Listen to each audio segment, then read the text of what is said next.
एक बच्चे का सिलेक्शन होता है तो उसका मेरे पास में मैसेज आता है कि वीर भाई आपसे मिलना है। मैं कहता हूं कि ठीक है यार, मैं उसके साथ में अपनी लोकेशन शेयर करता हूं। वो लोकेशन फॉलो करते करते डेस्टिनेशन पर पहुंच जाते हैं, यानी कि मेरे पास में पहुंच जाता है। आखिर वो मेरे पास में कैसे पहुंचा? क्योंकि मैंने उसके साथ में लोकेशन शेयर की और लोकेशन फॉलो करते करते वो मेरे पास में पहुंच गया। अगर मैं लोकेशन शेयर न करता तो क्या वो मैं फॉलो कर पाता, मेरे पास में पहुंच पाता? नहीं पहुंच पाता अगर मैं उसको नहीं बताता। बिल्कुल सेम प्रोसीजर आप लोगों को फॉलो करना है यूपीएससी के अंदर में। और यूपीएससी के अंदर में जो आप लोगों का वो जो मैप है जो आप लोगों को डेस्टिनेशन पर पहुंचाएगा वो है आप लोगों का सिलेबस। ये सिलेबस फॉलो करते करते आप लोगों को चलना है और आप लोगों का टारगेट आप लोगों को मिल जाएगा। आज की इस वीडियो के अंदर में मैं आप लोगों को प्रीलिम्स का सिलेबस, मेंस का सिलेबस, ऑप्शनल का सिलेबस, कई सारे बच्चों को तो ये नहीं पता कि एथिक्स का भी कोई सिलेबस होता है क्या, तो उसके बारे में भी मैं आप लोगों से बात करने वाला हूं। ये पूरी की पूरी वीडियो जो है हर एक उस बच्चे के लिए फायदेमंद है जिसको सिलेबस को लेकर दिक्कत होती है। ये वीडियो देखने के बाद में कभी भी सिलेबस को लेकर दिक्कत नहीं होने वाली है, इस बात की मैं आप लोगों को गारंटी देता हूं। क्योंकि जब से नोटिफिकेशन आया ये क्वेश्चन सबसे ज्यादा मेरे से पूछा गया कि सर सिलेबस के बारे में बता दो। और सबसे बड़ी बात तो यह कि कोई भी माँ के पेट से सीख के नहीं आता है। इसमें क्वेश्चन पूछने की कोई ऐसा नहीं कि हम लोगों ने क्वेश्चन पूछ के कुछ गलती कर दी। क्वेश्चन पूछो, अगर कोई नहीं बताता है तो उसको आप लोग खुद से सर्च करो, सर्च कर कर उसमें सर मारो, अपने को डेस्टिनेशन पे पहुंचना है, ये फाइनल हमारा टारगेट होना चाहिए। और यूपीएससी के तो पेट का रास्ता ही सिलेबस से होकर जाता है। अगर आप लोग आज सिलेबस क्लियर नहीं करोगे तो ये आप लोग को ताउम्र जब तक आप लोग यूपीएससी की तैयारी करोगे ये परेशान करता रहेगा। बिल्कुल ऐसे ही है जैसे जूते के अंदर कंकड़ चली जाती है और आप लोग चलते रहते हो, परेशान होते रहते हो। कंकड़ नहीं निकाल के फेंकोगे तो आप लोग जर्नी पर अपनी बेसिकली परेशान रहोगे और डेस्टिनेशन पर नहीं पहुंच पाओगे। सिलेबस भी ऐसा ही है, एक बार इस कंकड़ को निकाल के फेंक दो, यानी कि ढंग से कवर कर लो और फिर देखो जर्नी में आप लोग को कितना मजा आता है। एक बात आप लोगों ने हमेशा सुनी होगी कि अगर किसी जर्नी पर जाते हैं तो एक दोस्त को साथ में ले जाओ तो आप लोगों का रास्ता जो है वो शानदार हो जाता है। इसी तरीके से यूपीएससी के सिलेबस के साथ में इसका एक दोस्त है। वो दोस्त कौन है बताइए जरा?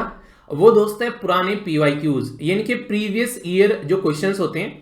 अगर उसको आप लोग सिलेबस के साथ में मिलाकर अगर थोड़ा सा उसको टाइम दोगे तो आप लोगों को देखने को मिलेगा आप लोगों की जर्नी जो है यूपीएससी की प्रिपरेशन की और ज्यादा आसान हो जाएगी।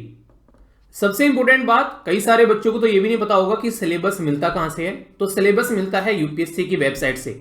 वेबसाइट पर आप लोग जाना, वहां पर जो नोटिफिकेशन होता है उसको डाउनलोड करना और जब वो नोटिफिकेशन आप लोग डाउनलोड कर लोगे, अगर किसी भी साल का आप लोग उठाकर देखोगे तो मेरा ये एक्सपीरियंस रहता है कि वो लगभग 28, 29, 30 या 31 जो पेज होता है वहां से आप लोगों का सिलेबस स्टार्ट हो जाता है। एक दो आगे पीछे भी हो सकता है, तो वहां से आप लोग डाउनलोड कर सकते हैं। अगर यूपीएससी की वेबसाइट से आप लोग नहीं डाउनलोड कर पा रहे हैं तो ये सारा का सारा सिलेबस जो है मैं आप लोगों को टेलीग्राम पर भी प्रोवाइड करा दूंगा। स्टडी लवर वीर के नाम से टेलीग्राम है, इसी वीडियो के नीचे आप लोगों को उसका लिंक मिल जाएगा। उसमें मैं पिन कर दूंगा ऊपर ही सिलेबस, जिससे आप लोग इसको जाकर वहां से भी डाउनलोड कर सकते हैं। और कोशिश करना सिलेबस का ये पर्टिकुलर पोर्शन जो है इसको निकालकर अपने सामने A4 साइज की शीट पर रख लीजिएगा, जिससे कि आप लोग जब भी कुछ पढ़ने बैठो तो ये आप लोगों के लिए गाइडेंस का काम करेगा।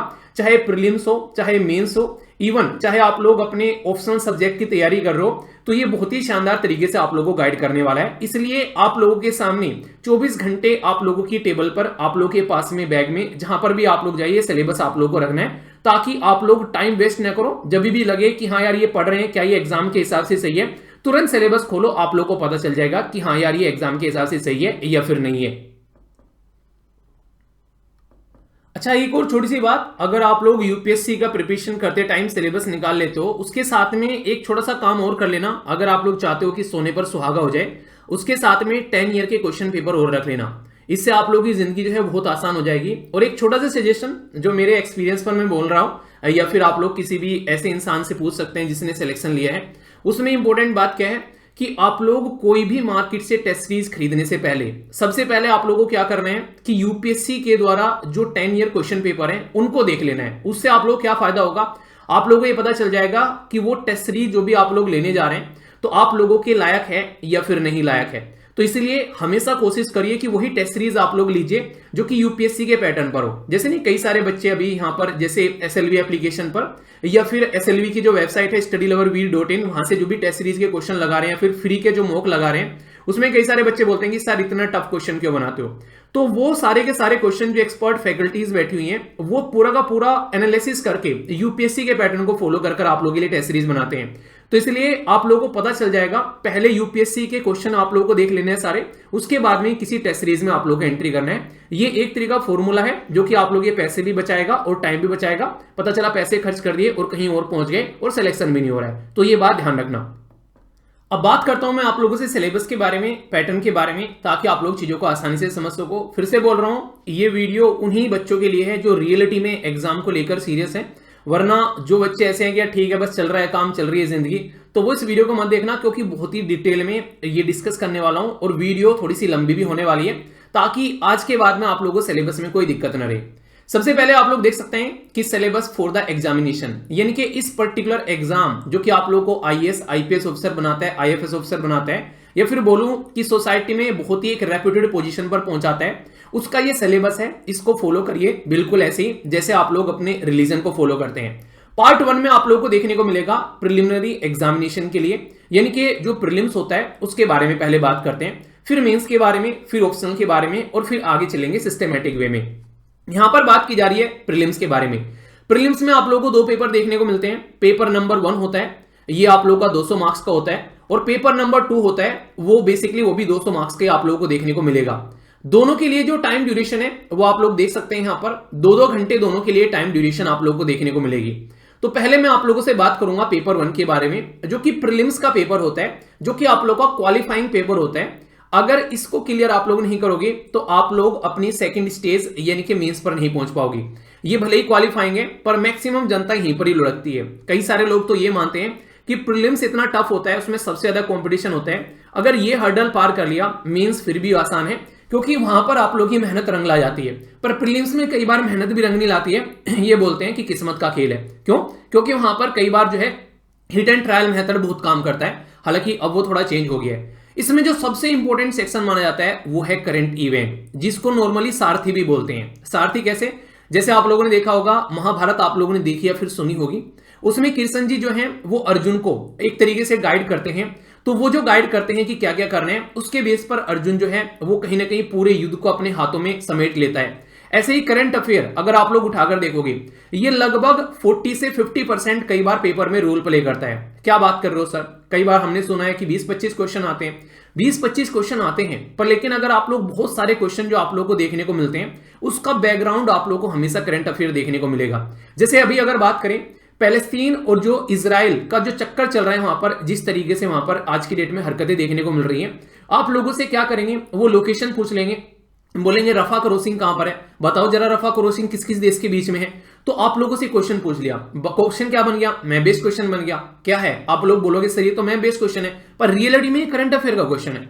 तो करंट अफेयर इसीलिए बहुत ही बड़ा पोर्शन हो गया है, और इससे एक फायदा और होता है एग्जामिनर को, वो कहीं ना कहीं जो खासकर जो भी बड़ी बड़ी जो इंडस्ट्री चल रही है आज की डेट में कोचिंग की, उनकी जो मंशा है उसको ध्वस्त करने के लिए भी यहाँ पर आज की डेट में डायनामिक पेपर बनाता है। कभी एक सेक्शन को बढ़ा देता है, दूसरे सेक्शन को घटा देता है। और करंट अफेयर जो आपने पकड़ लिया, इसलिए आप लोगों ने अक्सर देखा होगा जब भी द हिंदू न्यूज़पेपर का जब एनालिसिस में लेकर आता हूं, उसमें अलग अलग न्यूज़पेपर के भी आर्टिकल डालता हूं, और हर एक जो टॉपिक आप लोगों को पढ़ाता हूं उसकी बैकग्राउंड इंफॉर्मेशन बताता हूं, स्टैटिक पोर्शन बताता हूं आप लोगों को, उसके क्वेश्चन प्रैक्टिस कराता हूं, ताकि अगर वो टॉपिक आप लोग पढ़ लो, पढ़ने के बाद में भूल जाते हैं, पर लेकिन प्रैक्टिस कर लोगे तो फिर एग्जाम में नहीं भूलोगे। तो करंट अफेयर तैयार करना आपका बहुत बड़ा पोर्शन तैयार कर देगा। इसमें नेशनल और इंटरनेशनल दोनों, एडिटोरियल इतना इंपॉर्टेंट है, अगर उसको नहीं पढ़ोगे तो आप लोग का बुद्धि का विकास नहीं होगा, खासकर यूपीएससी के एग्जाम पर तो आप लोग लेवल पर नहीं पहुंच पाओगे। इसलिए एडिटोरियल सबसे इंपॉर्टेंट पोर्शन यहां पर बेसिकली माना जाता है, जिसमें आप लोगों को तर्क वितर्क करने की भी शक्ति आती है, और वो प्रीलिम्स मेंस इंटरव्यू हर जगह आप लोगों को फायदा पहुंचाता है। अक्सर कई सारे टॉपर से आप लोगों ने सुना होगा कि भले ही पूरा न्यूज़पेपर छोड़ दो पर एडिटोरियल मत छोड़ना। तो ये पोर्शन इसीलिए आप लोगों को इतनी तसल्ली में मैं कवर कराता हूं, ताकि आप लोग ढंग से अपना माइंडसेट डेवलप कर सके। तो करंट अफेयर बहुत बड़ा पोर्शन आप लोगों को यहां पर देखने को मिलता है इस पर्टिकुलर पेपर के अंदर में। और कई बार तो जो मेंस का पूरा पेपर होता है ना, वो ऐसा लगता है कि करंट अफेयर से आ गया, और ये मैंने आप लोगों को कई बार एनालिसिस भी किया है मेंस का पेपर, उस टाइम पर भी आप लोगों ने देखा होगा। सिलेबस के बारे में एक बात बोली जाती है हमेशा, रीड बिटवीन द लाइन। वो क्या है मैं आप लोगों को अभी बताऊंगा। जैसे यहां पर लिखा हुआ है history India, history of India, इसी के साथ में यहां पर इंडिया नेशनल मूवमेंट। तो यहां पर बकायदा वो चाह रहे हैं कि आप लोग हिस्ट्री का ओवरव्यू लो और नेशनल मूवमेंट के ऊपर में अलग से फोकस करो, वरना वो हिस्ट्री लिख के छोड़ देते, पर नेशनल मूवमेंट को चाह रहे हैं कि आप लोग अलग से फोकस करो। तो ये यहां पर आप लोगों से बता रहा है कि जो फ्रीडम स्ट्रगल मूवमेंट है उसको आप लोग अलग से टाइम दो। इंटरेस्टिंग चीज क्या है, इसमें इन्होंने इंडिया के बारे में बात की है यानी कि हिस्ट्री प्रीलिम्स के अंदर में वो ओनली इंडिया के बारे में बात कर रहे हैं, जबकि आप लोग ज्योग्राफी के बारे में बात करेंगे तो इंडियन और इसी के साथ में यहां पर वर्ल्ड ज्योग्राफी बोल दी उन्होंने यहां पर। यानी कि हिस्ट्री तो चाह रहे हैं वो इंडिया की, बताओ वो नहीं चाह रहे आप लोग दुनिया की बेसिकली हिस्ट्री पढ़ते फिर अभी यहां पर प्रीलिम्स के पोर्शन पे, पर लेकिन ज्योग्राफी जरूर चाह रहे हैं कि आप लोग वर्ल्ड की पढ़ो। उसके पीछे रीजन क्या है, जब तक आप लोग वर्ल्ड की ज्योग्राफी नहीं पढ़ोगे तब तक आप लोग ये जान ही नहीं पाओगे कि कैसी कैसी लोकेशन, कैसी कैसी सिचुएशन, कैसी कैसी आप लोगों की कंडीशन बनी हुई है।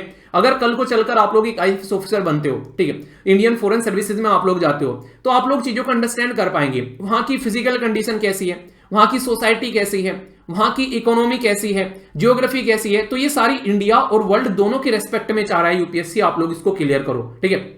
तभी तो एक अच्छे डिप्लोमेट्स आप लोग बन पाओगे, तभी तो आप लोग चीजों को अंडरस्टैंड कर पाओगे। वरना जरा सी देर में बोल देते हैं अच्छा वहां पर ये दुर्घटना घट गई, आप लोग को पता है अच्छा वो पर्टिकुलर एरिया तो उस पर्टिकुलर कॉन्टिनेंट के अंदर में आता है, तो आप लोग उसको कोरिलेट कर पाओगे, आप लोग समझ पाओगे कि वो पर्टिकुलर एरिया है वहां पर तो ऑयल पाया जाता है, इसलिए वहां पर ऑयल को लेकर लड़ाई होती है। तो ये चीजें आप लोग समझ पाओगे। और एक छोटी सी मेरी रिक्वेस्ट है, अगर आप लोग मानोगे तो अच्छा है, नहीं मानोगे तो आप लोग की बेसिकली आप लोग के ऊपर डिपेंड करते हैं।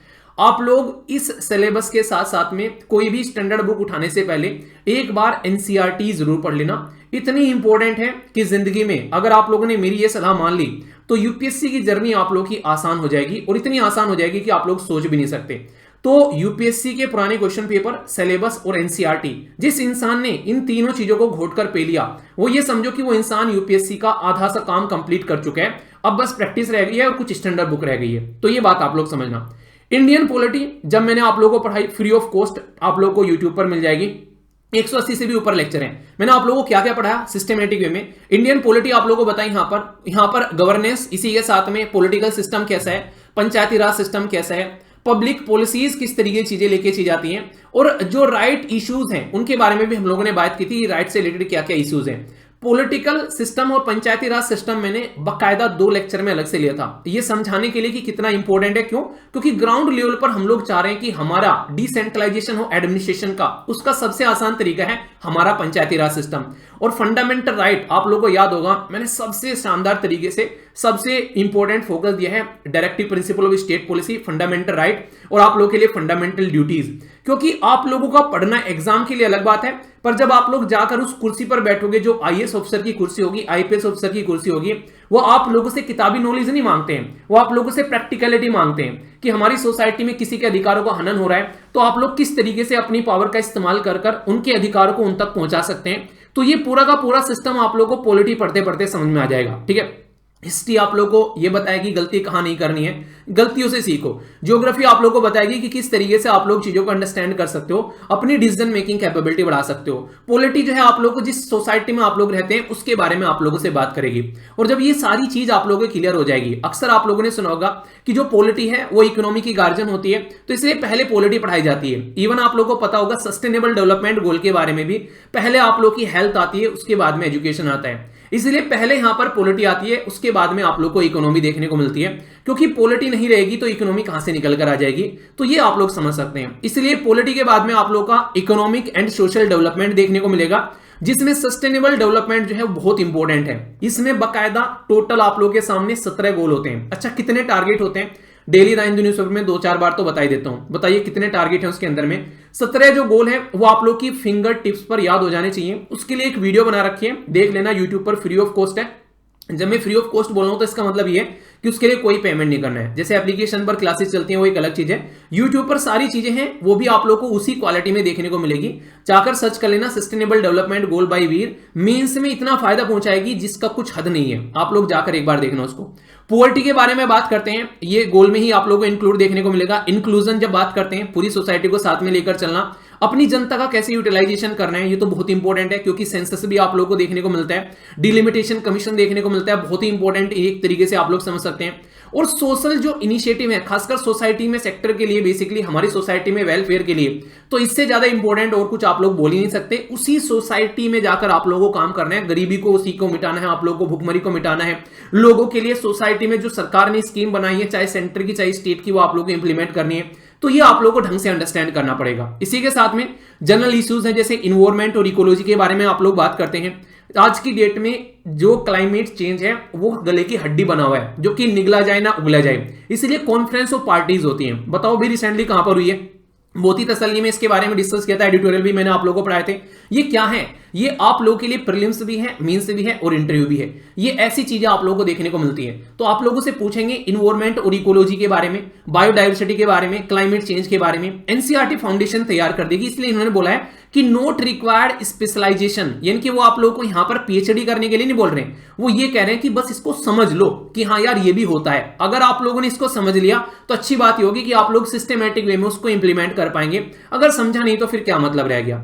यहां पर जनरल साइंस के बारे में बात की जा रही है। अगर आप लोग रेगुलर लेक्चर देखते हो द हिंदू वाला, उसमें आप लोगों को याद होगा मैंने इसरो के बारे में भी डिस्कस किया था कि इसरो ये चाह रही है कि लोगों को बेसिकली पता चले कि किस तरीके से वो अपनी जिंदगी में नॉर्मल साइंस को भी यूज कर सकते हैं। इसीलिए 8वीं क्लास के पास बच्चे जो कि 9वीं में एडमिशन ले चुके हैं, उनके लिए एक पुरस्कार स्टार्ट किया गया है इसरो के द्वारा। एक कंपटीशन टाइप का है जिसमें लगभग वो आप लोगों को 2 हफ्ते अपने पास में रखते हैं, आप लोगों को लेबोरेटरी दिखाते हैं इसरो की, इसरो के साइंटिस्ट से मिलाते हैं, ताकि इवन एक साइंटिफिक टेम्पर जनरेट किया जा सके सोसाइटी के अंदर भी। और हमारे देश के जो बच्चे हैं वो आईएएस आईपीएस इन सबको तो बनने की कोशिश करें, साथ साथ में साइंटिस्ट भी बनने की कोशिश करें। तो जनरल साइंस जरूरी है एक इंसान को साइंटिफिक टेम्पर जनरेट करने के लिए, और ये बेसिक रिक्वायरमेंट आप लोग की एनसीईआरटी से पूरी हो जाती है। तो एनसीईआरटी आप लोग के लिए यहां पर एक रामबाण का काम करती है। एक छोटी सी बात मैं बोलूंगा, कई सारे लोग बोलेंगे सर प्रमोशन कर रहे हो, पर लेकिन ये बोलना जरूरी है। एनसीईआरटी इतने शानदार तरीके से आप लोगों को पढ़ाई गई है जिसकी कुछ हद नहीं है। आप लोग अगर जाकर देखोगे, आज की डेट में देश का सबसे सस्ता कोर्स एनसीईआरटी का निकाला गया है एसएलवी के द्वारा।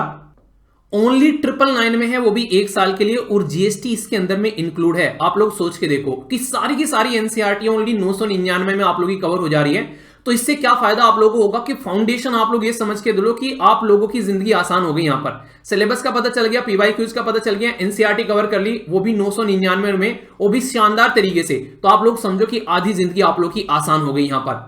अगर खुद से भी कर रहे हो तो कोई दिक्कत नहीं है, पर अगर आप लोग यहां पर कोशिश करोगे कि इनको कवर करने की, तो बहुत फायदा आप लोगों को देखने को मिलने वाला है, इस बात की मैं गारंटी देता हूं। ठीक है, आइए अब चलता हूं नेक्स्ट पोर्शन की ओर। ये पोर्शन आप लोगों को देखने को मिलेगा यहां पर पेपर 2 का। पेपर 2 का जो पेपर होता है उसको बोलते हैं सीसेट। नॉर्मली आप लोगों ने देखा होगा सीसेट वाला जो पेपर होता है, हालांकि यूपीएससी यहां पर खेलती है कई बार। वो कहती तो है कि भाई साहब बहुत ही आसान लेवल की चीजें पूछ रहे हैं, वो लिख देती है कि 10th लेवल का पूछ रहे हैं भाई साहब, 10th लेवल का पूछ रहे हैं। पर लेकिन जब पेपर आप लोग उठाकर देखते हो तो वहां पर तोते उड़े हुए आते हैं नॉर्मली। तो यहां पर आप लोग का बहुत बड़ा पोर्शन कवर हो जाएगा कॉम्प्रिहेंशन, जब आप लोग न्यूज़पेपर पढ़ोगे। ठीक है, इंटरपर्सनल ये स्किल जो including communication skill newspaper role play करेगा। लॉजिकल रीजनिंग और एनालिटिकल एबिलिटी, ये आप लोग की प्रैक्टिस आप लोग को यहां पर बेसिकली फाइनल डेस्टिनेशन तक पहुंचाएगी। कई सारे लोग ताव में रहते हैं कि हाँ सीसेट तो क्लियर हो जाएगा, 33% ही तो करना है, 66 ही तो मार्क्स लेकर आने, 200 में से कौन सी बड़ी बात है। भाई साहब ये आप लोगों को 2-2 साल 3-3 साल तक लटकाए रखता है अगर इसको टाइम नहीं दोगे। डिसीजन मेकिंग कैपेबिलिटी वो जानना चाहते हैं, प्रॉब्लम सॉल्विंग आप लोग की एक तरीके से मेंटेलिटी जानना चाहते हैं, किस तरीके से आप लोग प्रॉब्लम को लेते हो। तो ये कहीं ना कहीं आप लोग देखोगे ना, ये सारी की सारी चीजें इस सिलेबस को समझोगे। यूपीएससी ने आप लोगों को टेस्ट करना स्टार्ट कर दिया है यहीं से कि आप लोग ऑफिसर बनने लायक हो कि नहीं, आप लोग डिसीजन ले पाते हो कि नहीं, प्रॉब्लम सोल्व कर पाते हो कि नहीं, एनालिटिकल आप लोग की एबिलिटी है कि नहीं। तो ये जनरल मेंटल एबिलिटी, आप लोग किस तरीके से चीजों को समझने की कोशिश करते हो, बेसिक न्यूमेरेसी क्या आप लोगों की क्लियर है। ये कहीं ना कहीं आप लोग chart, graph, table, data sufficiency, ये आप लोगों ने देखा होगा जब न्यूज़पेपर पढ़ते हो तो रेगुलर एक डेटा पॉइंट आता है वहां पर। अगर आप लोग चीजों का एनालिसिस करना चाहते हैं, इस एरिया में कितने क्राइम हो रखे हैं, क्या क्या दिक्कतें आप लोगों को देखने को मिल रही है, पहले क्राइम कितने थे अब क्राइम कितने हो गए, पहले भुखमरी कितनी थी अब कितनी भुखमरी हो गई है, आईएएस ऑफिसर यही चीजें सर्च कर इनका स्टडी कर ही तो पॉलिसी बनाता है। अगर ये चीजें आप लोगों को नहीं पता होगी तो कैसे आप लोग चीजों को लेकर चलोगे। तो ये फाउंडेशन है, आप लोगों को यहीं से ही यूपीएससी ने परखना स्टार्ट कर दिया है। अगर ढंग से आप लोग देखोगे तो ये स्टार्टिंग से आप लोगों को क्लियर करके चलना है, ये बात आप लोग ध्यान रखना। तो सी सेट को बिल्कुल भी हल्के में नहीं लेना है। अब जो बता रहा हूं उसको थोड़ा सा और ध्यान से सुनिएगा, क्योंकि आप लोगों को इसको लेकर माइंड में कई बार डाउट हो सकते हैं कि यहां पर सर पेपर तो 2 होते हैं, पर लेकिन कैसे आप लोग देखते हैं कि ये क्वालिफाइंग है, या फिर पहले पेपर में कितने मार्क्स यहां पर और दूसरे में लगभग क्या होता है। तो ये बातें मैं आप लोगों को बताता हूं यूपीएससी इसको कैसे देखती है। यूपीएससी ने साफ साफ लिखा है नोटिफिकेशन में कि पेपर 2 जो कि होता है, जिसको आप लोग सीसेट बोलते हो, ये क्वालिफाइंग पेपर है। ये इनके 33 फिक्स मार्क्स आप लोगों को लेकर आने हैं, 33%, यानी कि लगभग 66 नंबर आप लोगों को लेकर आने हैं 200 में से। टोटल आप लोगों के सामने 200 मार्क्स रहते हैं पर 80 क्वेश्चन रहते हैं। तो यहां पर ये बोलते हैं कि 66 नंबर लेकर आओ आप लोग उनमें से। ठीक है, तो यहां पर क्वेश्चन जो है उसमें आप लोग मल्टीपल चॉइस और ऑब्जेक्टिव टाइप भी क्वेश्चन आप लोगों को देखने को मिलते हैं।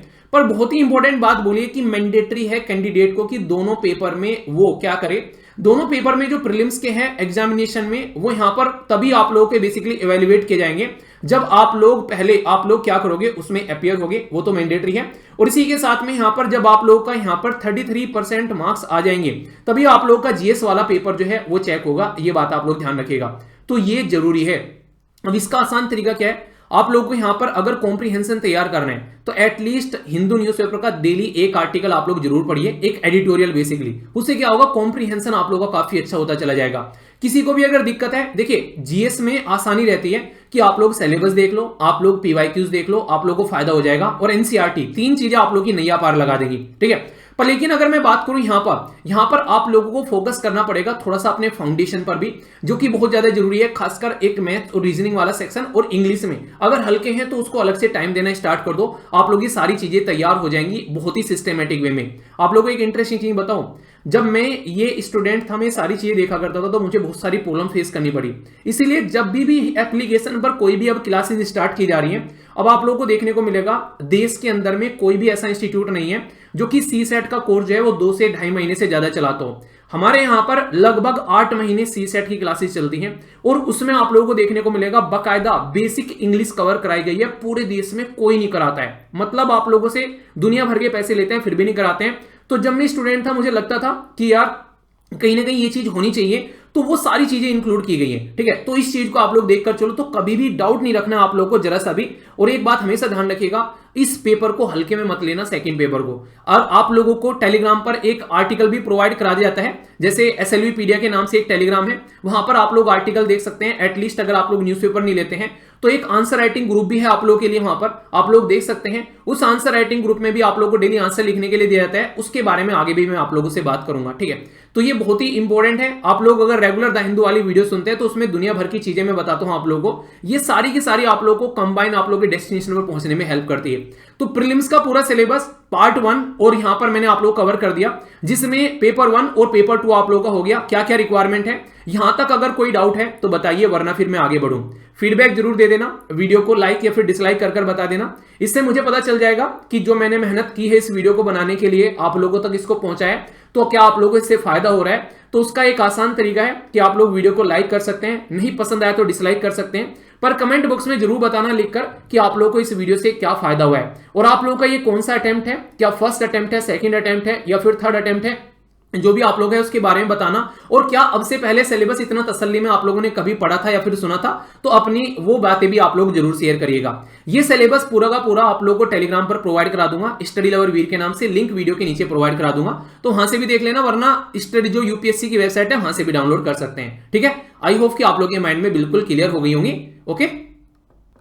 जब आप लोग प्रीलिम्स क्लियर कर लेते हो तो फिर आप लोगों का एक तरीके से बोल सकते हैं कि 2020 आप लोगों का खत्म हो गया। अब आप लोगों का यहां पर स्टार्ट होगा टेस्ट मैच, यानी कि 1 डे एग्जाम खत्म, अब आप लोगों का यहां पर चलने वाला है टेस्ट मैच, जो कि एक शानदार तरीके से आप लोगों को मैं बातें बताऊंगा जो कि आप लोग यहां पर समझ पाएंगे, और एक एक पॉइंट मैं आप लोगों को क्लियर करता हुआ चलूंगा। सबसे पहले तो आप लोगों को यह पता होना चाहिए कि आप लोगों का जो पेपर होता है उनके मार्क्स कितने होते हैं, फिर मैं आप लोगों को सिलेबस बताऊंगा, इससे आप लोगों को और अच्छे से समझ में आएगा कि कहां पर आप लोगों को फोकस देना है। जैसे यहां पर जब मेंस के सिलेबस के बारे में मैं आप लोगों से बात कर रहा हूं, तो यहां पर सबसे इंपॉर्टेंट क्या है, यहां पर मेंस के सिलेबस में आप लोगों को कौन कौन से पेपर आप लोगों को देखने को मिलते हैं, कौन से पेपर क्वालिफाइंग है और कौन से पेपर के मार्क्स कवर होते हैं। प्रीलिम्स का पेपर क्लियर करने के बाद में आप लोगों के हाथ में अभी 0 बटा लड्डू रहेगा, यानी कि कोई भी मार्क्स आप लोगों का ऐड नहीं होने वाला है, बस आप लोग एक स्टेज क्लियर करके दूसरी स्टेज पर आ गए।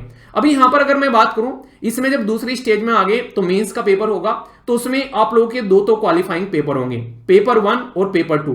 पेपर 1 जो रहेगा वो अभी आप लोगों को आगे बताऊंगा। इंडियन लैंग्वेज आप लोगों को देखने को मिलेगी, जो कि 8वें शेड्यूल में है। ये वही लैंग्वेज है जो कि मैं हजारों बार आप लोगों को रेगुलर न्यूज़पेपर में पढ़ाता रहता हूं, ठीक है। बताइए टोटल कितनी लैंग्वेज है, देखो जरा आपको किस किस को याद है। तो यहां पर बताइए ओरिजिनली संविधान में कितनी लैंग्वेज थी और बाद में कितनी होगी, ये भी बताना, ठीक है। ये एक क्वालिफाइंग पेपर रहेगा 300 नंबर का, ठीक है। और दूसरा यहां पर इंग्लिश का पेपर रहेगा, क्योंकि देखो इंग्लिश को लेकर ना कई सारे लोग हवा बना के रखते हैं, पर लेकिन हमारा देश जितना डाइवर्स है, अगर इंग्लिश नहीं सीखोगे तो एक ऑफिसर के तौर पर आप लोगों को दिक्कत होने वाली है। आप लोगों को याद होगा कि जो सेकंड रैंक आई थी अनु, उनका जो एक तरीके से पोस्टिंग मिली उनको साउथ में मिली थी। तो अगर इंग्लिश नहीं आएगी तो कैसे आप लोग सर्वाइव करोगे, लोकल लैंग्वेज आप लोग जानते नहीं हो। तो इसलिए जरूरी है इंग्लिश को आप लोग को हवा नहीं बनाना है, टाइम देकर सीखना है, और थोड़ा सा टाइम दोगे तो आप लोग सीख भी लोगे। ये दोनों पेपर अगर क्लियर हो जाते हैं तो ही आप लोग की आगे मेहनत काम आएगी। इनको ऐसे समझो जैसे सी सेट का पेपर क्लियर हो गया तो जीएस का आप लोग का चेक होगा, ऐसे ही ये पेपर अगर क्लियर होंगे तो ही आप लोग की आगे मेहनत काम आएगी, ये चेक होंगे और यहां से आप लोग के मार्क्स बनेंगे। वरना भाई साहब समझ लेना कि कुछ भी हाथ नहीं लगने वाला है। और बहुत सारे लोग जैसे सी सेट में डूबते हैं, इसीलिए बहुत सारे लोग यहां पर इंग्लिश क्वालिफाइंग आप लोगों का जो पेपर होता है इसमें और हिंदी में भी डूबते हुए नजर आते हैं। तो थोड़ा सा टाइम इसको भी दे लेना ताकि आप लोगों की नैया जो है वो अटके ना, आप लोगों की नैया पार हो जाए। इसीलिए मैंने बोला था कि सी सेट की जो क्लासेस थी उसमें बेसिक इंग्लिश में मेरे कवर करवाई थी बेसिकली। अभी आप लोगों को बताऊंगा उसका मेन रीजन क्या था, आप लोग समझोगे आगे तो आप लोगों को इसकी इंपॉर्टेंस समझ में आएगी, ठीक है, क्योंकि इसमें भी बहुत सारे लोग फेल होते हैं। अभी जो पेपर है यहां पर उसके बारे में अगर मैं बात करूं, पेपर 1 आप लोगों को यहां पर देखने को मिलता है, उसको बोलते हैं एसए का पेपर यानी कि निबंध का पेपर। मैक्सिमम अगर न्यूज़पेपर आप लोग सिस्टमैटिक वे में करते हो तो ये समझो कि आप लोग की मुट्ठी में आ जाएगा। और जीएस1, जीएस2, जीएस3, जीएस4 पढ़ोगे तो उसका फाउंडेशन ही आप लोग का एसए से तैयार हो जाएगा। इसलिए इसके लिए आप लोगों को बताऊंगा आगे चलकर कि ज्यादा सिलेबस कोई डिफाइन किया नहीं है आप लोगों के सिलेबस के अंदर भी। पेपर जो 2 होगा यहां पर वो आप लोगों का देखने को मिलेगा जर्नल स्टडी पेपर 1। ये कंफ्यूज मत होना, पेपर 1 एसए को बोल दिया गया है और यहां पर जनरल स्टडी 1, 2, 3, 4, 5 जो है इनके अलग से उन्होंने नंबरिंग की है कि ये पेपर 1 हो गया। पेपर 3 होगा वैसे, और यहां पर जनरल स्टडी का पेपर 2 कहलाया जाएगा। पेपर जो 4 होगा बोलने के लिए ये जनरल स्टडी का पेपर 3 कहलाएगा, क्योंकि नंबर 1 एसए को दे दिया था, ठीक है। पेपर 5 जो होगा ये जनरल स्टडी का पेपर आप लोगों का 4 कहलाएगा, ठीक है। तो ये आप लोग समझिएगा यहां पर, यानी कि GS paper 1, GS paper 2, GS paper 3, GS paper 4 का एक ओवरव्यू मैं आप लोगों को दे दूं। इसमें पहले पेपर में आप लोगों को इंडियन हिस्ट्री, कल्चर और ज्योग्राफी और वर्ल्ड एंड सोसाइटी डिटेल में एक्सप्लेन करूंगा। कॉम्प्रिहेंसिव सिलेबस तो आप लोग समझ पाएंगे। 250 नंबर के होते हैं सारे के सारे पेपर, यानी कि 250 नंबर अगर आप लोग यहां पर इनको काउंट करोगे तो आप लोगों को बता दूं कहां पर आप लोगों को सबसे ज्यादा फोकस करना है। इसी में आप लोगों को देखने को मिलेगा जो इंपॉर्टेंट है काफी, वो आप लोग आता है ऑप्शनल पेपर। अक्सर ऑप्शनल को लेकर कई सारे बच्चे जो हैं वो यहां पर इसको हल्के में लेते हैं, पर लेकिन ऑप्शनल आप लोगों की जिंदगी बना रहा होता है, ये भी आप लोग ध्यान रखिएगा, ठीक है। तो ये आप लोगों को देखने को मिलेगा पेपर नंबर जो 6 होता है और पेपर नंबर जो 7 होता है। ये टोटल आप लोगों के 7 पेपर देखने को मिलते हैं जो कि आप लोग की नैया पार लगाते हैं, ठीक है। टोटल आप लोग यहां पर देख रहे होंगे, आप लोग यहां पर देखो ये है पर्टिकुलर 250 नंबर जब आप लोग जोड़ोगे तो यहां पर ऑप्शनल का दूसरा पेपर भी हो गया, ये हो गया टोटल 250 नंबर का। तो टोटल मिलाकर आप लोगों का जो रिटर्न का जो रहता है, जो आप लोगों का मेंस का जो बेसिकली रिटर्न टेस्ट होता है वो होता है 1750 नंबर का, यानी कि 250 250 250 करके आप लोगों के 1750 नंबर हो जाएंगे टोटल आप लोगों के 7 पेपर के। ये 1750 जब आप लोग क्लियर कर लोगे अपना मेंस तो आप लोग जाकर बैठोगे पर्सनैलिटी टेस्ट जिसको इंटरव्यू बोलते हैं, उसमें आप लोगों के टोटल मार्क्स हैं 275, यानी कि जो फाइनल मेरिट निकल कर आएगी आप लोगों की वो ग्रांड टोटल जो होगा वो होगा आप लोगों का कितना, ये होगा 2025 में से। अब एक बात ध्यान रखना यहां पर जो इंटरेस्टिंग है, 2025 में से जो आप लोग का ये आ रहा है ना, यहां पर मैक्सिमम इसमें से 50% मार्क्स भी अगर आप लोग ले आते हैं ना, यानी कि 1000 के करीब या 1100 के करीब, तो आप लोग टॉपर कैटेगरी में आ जाते हैं। समझ रहे हैं आप लोग यहां पर? तो कैसी मार्किंग होती है, तो किस तरीके से आप लोगों को प्रैक्टिस करनी है, उसी के बारे में मैं आप लोगों से बात करूंगा। अगर सिस्टमेटिक वे में आप लोग प्रैक्टिस करके नहीं चलोगे आंसर राइटिंग की, तो कितने भी पढ़ लेना आप लोग पेपर को क्लियर नहीं कर पाएंगे। और आप लोगों ने अक्सर सुना होगा जो माँ बाप गलतियां करते हैं वो चाहते हैं बच्चे वो गलती ना करें। तो मैंने भी गलती की थी अपने टाइम पर, पढ़ने में तो इतना लग रहा जिसकी कुछ हद नहीं है भाई साहब, पर लेकिन मेंस को आंसर राइटिंग को मैंने उतना प्रेफरेंस नहीं दिया, नॉलेज एक्वायर करने में लग रहा, पर लेकिन वो नॉलेज किसी काम की नहीं अगर आप लोग उसको प्रैक्टिस के थ्रू अपनी किताब में अपनी बुक अपनी कॉपी में ना उतार दें। क्योंकि वहां पर वो एग्जामिनर जब आप लोग की कॉपी चेक कर रहा होता उसको आप लोग का थोपड़ा दिखाई नहीं देता है कि ये कैसा इंसान है, कितना पढ़ा लिखा इंसान है, फिर क्या कर रहा है। आप लोगों की जो कॉपी है जिसमें आप लोग लिख कर आए हो वही आप लोग का फेस है, वही आप लोग का चेहरा है, वही आप लोगों को दिखाता है कि आप लोगों ने क्या पढ़ाई की है। पर लेकिन पढ़ लिया और लिख नहीं पा रहे हैं, और ये मैक्सिमम बच्चों की प्रॉब्लम होती है। आप भी सोचते होंगे कि यार पढ़ तो लिया पर लिखने बैठते हैं तो दिमाग जाम हो जाता है। उसके बारे में मैं आप लोगों से बात करूंगा, क्योंकि दिमाग अगर चोक हो गया, आप लोग लिख नहीं पा रहे हैं, तो फिर पढ़ा लिखा सब धरा रह जाएगा, ऑफिसर बनने का सपना जो है वो पानी में बह जाएगा। तो इसलिए उसके ऊपर भी 100% आप लोग का फोकस होना चाहिए। तो यानी कि कहने का मतलब क्या हो गया कि आप लोगों के सामने जो टोटल फोकस देने वाला एरिया है वो है ये 7 पेपर, जिसमें आप लोग की मेरिट लिस्ट जो है वो तैयार होने वाली है। तो इसको बिल्कुल भी हल्के में आप लोगों को नहीं लेना है। मार्क्स क्लियर हो गए, पर्सनैलिटी टेस्ट 275 का हो गया। एक आप लोगों को सजेशन है, जो एक्सपीरियंस के बेस पर भी आप लोग बोल सकते हो, पर्सनैलिटी टेस्ट के ऊपर में रिलाई मत रहना बिल्कुल भी। कोशिश करो कि 100% मेहनत अपनी इतनी कर दो कि आप लोगों के मेंस में फाड़ के नंबर आ जाएं। अगर यहां पर कुछ कम भी नंबर आए फिर भी आप लोग को अपनी चॉइस की सर्विस मिल जाए। आईएएस बनना है तो आईएएस मिल जाए, और आईपीएस बनना है तो आईपीएस, या फिर कोई और चाहिए तो वो मिल जाए। वो तभी होगा जब आंसर राइटिंग की प्रैक्टिस आप लोग धांसू कर लोगे और आप लोगों के पास में एक फोल्डर रहेगा लिखने के लिए। उसके बारे में आगे बात करूंगा कि वो कहां से इकट्ठा होगा, ठीक है। तो यहां तक कोई डाउट है तो बताइए, वरना फिर मैं आगे चलता हूं, क्योंकि डाउट को क्लियर करके ही जाना है। और फिर से बोल रहा हूं, जो जो भी आप लोग को ये मेन पॉइंट मैं बता रहा हूं, इनको बाकायदा आप लोग एक तरीके से स्क्रीनशॉट ले लेना इनको और अपने सामने चिपका लेना, क्योंकि आज सुनोगे कल भूल जाओगे, परसों पता चलेगा हाँ कुछ सुना था फिर भूल गए, पता नहीं कहां चल रही है जिंदगी, और नॉर्मल पैटर्न में आ जाओगे। अगर चीजें जितनी आंखों के सामने रखोगे उतने ही लंबे समय तक उसको याद रख पाओगे, रिकॉल करोगे चीजों को, क्योंकि एग्जाम में रिकॉल पावर ही आप लोगों की काम आती है। इसलिए मैं आप लोगों को हमेशा बोलता हूं द हिंदू की न्यूज़पेपर के अंदर में कि पूरा डिस्कशन सुनने के बाद में रिकॉल करना कि हम लोगों ने क्या आज पढ़ा है। उससे आप लोग चीजें लंबे समय तक याद रखने में कैपेबल रहोगे। ये बात आप लोग ध्यान रखिएगा हमेशा, ठीक है। आई होप कि यहां तक आप लोगों को फायदा हो रहा होगा। अब आगे बढ़ेंगे, सिस्टमेटिक वे में सिलेबस बताता हूं मेंस का। ये एक ओवरव्यू हो गया कि किससे कितना मार्क्स पूछा जाता है। एक बात और बता दूं, यहां पर देखो जनरल स्टडी 1 2 3 4 ये सबके इक्वली मार्क्स आते हैं। खासकर अगर 1 2 और 3 में सबके इक्वल मार्क्स आते हैं। सबसे ज्यादा जो उलटफेर होता है वो होता है एसए के अंदर में, एक होता है यहां पर एथिक्स के पेपर के अंदर में, यानी कि जिसका कोई प्रॉपर सिलेबस नहीं है एक तरीके से, या फिर बोलो कि जिसमें ज्यादा सोचने समझने वाली बात आती है, और यहां पर ऑप्शनल पेपर। ये 4 आप लोगों को मेरिट ले जाके मेरिट में आप लोगों का नाम ला देते हैं। यानी कि एसए, एथिक्स, इसी के साथ में 2 ऑप्शनल पेपर। मैक्सिमम आप लोगों को देखने को मिलेगा जो टॉपर हैं, मतलब अंडर 100 रैंक हैं, उनके इन 4 में सबसे बेहतरीन आप लोगों को मार्क्स देखने को मिलेंगे। तो इनको स्टार्टिंग से ही सिस्टमेटिक वे में आप लोगों को लेकर चलना है, ये बात गांठ बांध लेना, ठीक है। अच्छा, एक छोटी सी बात और, ये भी आप लोगों को बता ही देता हूं, क्योंकि फिर आप लोग इसको भी एक तरीके से माइंड में रखोगे तो आप लोग अपनी प्रैक्टिस भी उसी बेस पर लेकर चलोगे। जब आप लोग अपना प्रीलिम्स क्लियर कर लेते हो, तो प्रीलिम्स क्लियर करने के बाद में जब मेंस का पेपर होता है, प्रीलिम्स का पता है आप लोगों को 9:30 बजे से 11:30 बजे तक पहला पेपर होता है, और 2:30 बजे से 4:30 बजे तक दूसरा पेपर होता है। यानी कि एक दिन में आप लोग को 2 घंटे मॉर्निंग में और 2 घंटे लगभग इवनिंग में आप लोग के यूपीएससी मांगती है। इसलिए आप लोग जब भी आप लोग प्रीलिम्स का पेपर देने जाते हैं तो अपनी चटाई वटाई लेकर जाते हैं, खाना पीना, ताकि बीच में आप लोग खा सकें। अब मेंस के बारे में बात करते हैं। पहला पेपर होगा 9 बजे से 12 बजे तक, 3 घंटे तक आप लोगों को लगातार लिखना है। अभी भी मुझे याद है जब मेंस दिया था उस टाइम पर उंगलियां जो हैं वो ऐसी हो जाती थी कि आगे खिसकने का नाम नहीं लेती थी, क्योंकि सिस्टमेटिक वे में प्रैक्टिस ही नहीं की थी। तो प्रैक्टिस करते तो धड़ल्ले से चीजें लिख पाते, ठीक है, आप लोग ये समझ सकते हो। फिर दूसरा पेपर होता है आप लोगों का 2 घंटे बाद, यानी कि 2 बजे से 5 बजे तक। यानी कि इतना आप लोगों को लिखना पड़ेगा कि एक ही दिन में लगभग 6 घंटे आप लोगों को पेन रगड़ना है कॉपी के ऊपर में। और अगर आप लोग आज की डेट में अगर आप लोग 5 मिनट और 10 मिनट भी नहीं लिख पा रहे हो तो सोच के देखो कि 6 घंटे कैसे आप लोग लिखोगे। सर डरा रहे हो क्या कि हम लोग तैयारी ना करें? डरा नहीं रहा हूं यार, आप लोगों को तैयार कर रहा हूं, ताकि आप लोग जब आप लोग माइंड में एक बार फिक्स कर लोगे ये चीज, तो फिर आप लोगों को ये समझ में आएगा कि डेली जब मैं आप लोगों को द हिंदू न्यूज़पेपर में जो क्वेश्चन देता हूं लिखने के लिए, और बाकायदा जब आंसर राइटिंग ग्रुप में आप लोग आंसर पोस्ट करते हो, तो उसका जब आप लोग यहां पर एक एनालिसिस देखते हो, आप लोगों को डेमो क्वेश्चन मिलता है, वो रेगुलर 2 क्वेश्चन इसीलिए दिए जाते हैं आप लोगों को। मैंने कहा कम से कम इतना तो लिखना आप लोग सीखो यहां पर। तो ये आप लोगों को मैं आदत डलवा रहा हूं, जैसे माँ बाप ने जो गलतियां की हैं वो आप लोगों की गलतियों को नहीं करने से रोकते हैं, आप लोगों को मतलब गलतियां करने से रोकते हैं कि आप लोग वो गलतियां ना करो। ऐसे ही जो मैंने गलतियां की हैं, मैं नहीं चाह रहा कि आप लोग भी वो गलतियां करो, इसलिए स्टार्टिंग से ही वो चीजें लेकर चलनी है। जो फर्स्ट टाइम देख रहा है वो भी ध्यान रखना इसको। फिर से बोल दूं यही लाइन कि कोई मां के पेट से सीख के नहीं आता है। कोई अच्छा आंसर लिख रहा है तो उससे डरना नहीं है, आप लोगों को भी अपना आंसर जो है वो तगड़ा लिखना है। उसका सबसे आसान तरीका है कि प्रैक्टिस करो जितना ज्यादा आप लोग कर सकते हो, ठीक है। बाकी वीडियो के एंड में मैं सारी चीजें आप लोगों को बताऊंगा, बेकायदा आंसर कहां पे लिखना है, क्या क्या चीजें करनी है, वो सारी चीजें वीडियो के एंड में बताऊंगा।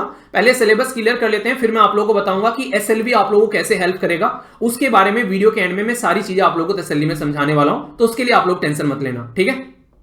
अच्छा, प्रीलिम्स का पेपर बताते हुए मैंने एक बात बताई थी, उसने लिख दिया था कि भाई साहब आप लोगों को यहाँ पर उनको ऐसा नहीं कि आप लोगों को रिसर्च करनी है, पीएचडी होल्डर होने चाहिए आप लोग, तो ऊपर ऊपर से पढ़ लेना, ये खुद उन्होंने सिलेबस के अंदर में लिखा था। पर लेकिन यहां पर आप लोगों को देखने को मिलेगा, जब मेंस के सिलेबस के बारे में मैं आप लोगों से बात कर रहा हूं, उन्होंने बाकायदा लिख दिया है कि आप लोगों को गहराई में जाकर अंडरस्टैंडिंग होनी चाहिए, आप लोगों को ना कि आप लोगों को ऊपर ऊपर से पढ़ना है, ठीक है। तो ये आप लोग यहां पर समझ सकते हैं इन्होंने लिख दिया यहां पर कि भाई साहब डीप नॉलेज आप लोगों की चाहिएगी यहां पर, और एक एनालिटिकल पावर आप लोगों की चाहिएगी, तो उसके बेसिस पर ये आप लोगों के लिए काम करने वाले हैं। अभी मैं आप लोगों को सिलेबस बताता हूं और आप लोगों को समझाऊंगा कि जो मैं द हिंदू न्यूज़पेपर में डिस्कशन में वोकैबुलरी देता हूं, सर वोकैबुलरी क्यों देते हो, ठीक है। ये देखो क्वालिफाइंग पेपर है आप लोगों के सामने इंडियन लैंग्वेज का और इंग्लिश का, उसमें बकायदा ये बोल रहा है कि भाई साहब वोकैबुलरी किस तरीके से आप लोग यूज कर सकते हैं। प्रिसाइज राइटिंग, आप लोग पैसी राइटिंग तभी कर पाएंगे जब प्रिसाइज आप लोग तभी लिख पाएंगे जब आप लोग उसकी प्रैक्टिस करेंगे। कॉम्प्रिहेंशन, डेली एडिटोरियल पढ़ेंगे तभी आप लोग इसको कवर कर पाएंगे। शॉर्ट एसे, ये आप लोग तभी लिख पाएंगे अगर आंसर राइटिंग की प्रैक्टिस करेंगे। इंडियन लैंग्वेज के बारे में आप लोग बात करें तो इसके लिए भी सेम चीजें आप लोगों को देखने को मिलेगी। तो यानी कि बिना प्रैक्टिस के अगर सोच रहे हो ऑफिसर बन जाओगे तो वो तो नहीं होने वाला है, फिर सपनों में ही ऑफिसर बनोगे। तो आप लोगों को इतनी कैपेबिलिटी होनी चाहिए कि translation from English to Indian language और वाइस वर्सा, ये आप लोगों से बकायदा मेंस के पेपर में, क्वालिफाइंग पेपर में, जो कि 300 नंबर के पेपर होते हैं, उसमें ये आप लोगों से एक्सपेक्ट करते हैं। समझ में आ गया वोकैबुलरी क्यों देता हूं? अब से सेंटेंस फॉर्म करना स्टार्ट कर देना जिस किसी ने नहीं किया है, ठीक है, क्योंकि फिर आप लोगों को वरना दिक्कतें देखने को मिलेगी। इसी के साथ में मैंने बता दिया कि इंडियन लैंग्वेज आप लोगों को यहां पर देखने को मिलती है, ठीक है। और ये भी यहां पर एक तरीके से मैं आप लोगों को दिखा भी देता हूं कौन कौन सी लैंग्वेज है, ताकि आप लोगों को डाउट न रहे। यहां पर आप लोग लैंग्वेज देख सकते हैं, जैसे यहां पर ये सारी की सारी लैंग्वेज लिखी हुई है, तो ये आप लोग यहां पर देख सकते हैं। तो यहां पर ये आप लोगों को यहां पर इनमें से चूज करना रहता है, ठीक है। तो यहां पर आप लोगों को जो भी सुटेबल लगती है, अपनी लोकल लैंग्वेज भी कई बार देख लेते हैं। और यहां पर ऑप्शनल सब्जेक्ट के बारे में हालांकि आगे बात की जाएगी, तो यहां पर भी आप लोग देख सकते हैं बकायदा आप लोगों को लिखा हुआ है। इसमें भी जब आप लोग जाते हैं, अगर आप लोग लिटरेचर चाहते हैं, इसमें भी आप लोग देख सकते हैं कि ये लैंग्वेज आप लोग को देखने को मिलती है, जो कि नॉर्मली 8th शेड्यूल में इंडियन कॉन्स्टिट्यूशन में आप लोग को नजर आती है। तो ये मैं आप लोग को बेसिकली दिखाना चाह रहा था। और यहां पर भी आप लोगों के लिए बोलते हैं कि मैट्रिकुलेशन या फिर इक्विवेलेंट लेवल की आप लोगों से यहां पर ये लैंग्वेज पूछेंगे, ऐसे नहीं कि बहुत हाई फाई पूछने वाले हैं। यानी कि जो ये क्वालिफाइंग पेपर होंगे वो चाहते हैं रियलिटी में आप लोग इनको क्वालिफाई करो, ठीक है। ऐसा नहीं कि वो आप लोगों को फेल करना चाहते हैं। तो इसलिए छोटी सी ये बेसिक बात है, आप लोग यहां पर याद रखिएगा, ठीक है। अब आगे चलते हैं, यहां पर बात करते हैं पेपर 1 के बारे में, जो कि नॉर्मली एसए होता है। आप लोग को देखने को मिलेगा इसका सिलेबस जो है वो यूपीएससी के नोटिफिकेशन में शुरू होने से पहले ही खत्म हो जाता है। यानी कि ये मानते हैं कि एसए का पेपर लिखते लिखते हालत खराब हो जाती है, पर सिलेबस का यूपीएससी कुछ बताती नहीं है, बस 2.5 लाइन लिखकर छोड़ देती है आप लोगों के ऊपर कि अब आप सोच लो क्या है। मतलब क्या हो गया, कैंडिडेट को रिक्वायरमेंट होती है कि उसको एक एस्से लिखने हैं मल्टीपल टॉपिक्स के ऊपर में, यानी कि 2 एस्से वो आप लोगों को देंगे। बेसिकली कहने के लिए तो टोटल 8 एस्से रहते हैं नॉर्मली, ठीक है, पर उनमें से आप लोगों को 2 एस्से लिखने होते हैं 125 नंबर के, यानी कि 250 नंबर में आप लोगों को 2 निबंध लिखने होते हैं इस पर्टिकुलर जो आप लोगों को यहां पर पेपर के अंदर में, ठीक है। तो ये आप लोगों को क्रेडिट देंगे अगर आप लोग इफेक्टिव और एग्जैक्ट एक्सप्रेशन लिख रहे हो जो कि उन्होंने मांगा है आप लोगों से।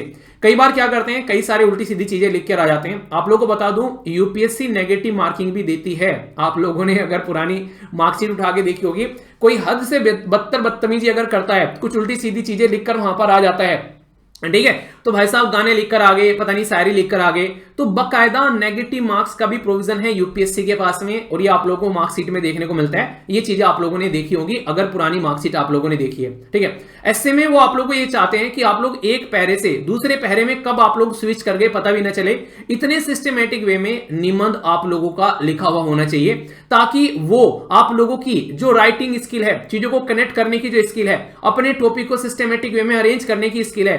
और ये स्किल क्यों बोल रहा हूं बार बार, क्योंकि ये चीजें आप लोग एक प्रैक्टिस से ही सीख सकते हैं। और स्किल कभी भी आप लोग ऐसे नहीं कि आप लोग इमीडिएटली कोई बोलेगा ले बटन दबा दिया तुझे स्किल आ गई, नहीं। आप लोग लिखना, बोलना, या फिर आप लोग कोई भी ऐसी चीज अगर कर रहे हैं, मिस्त्री बन रहे हैं कोई इंसान, तो बकायदा स्किल के थ्रू बनाए।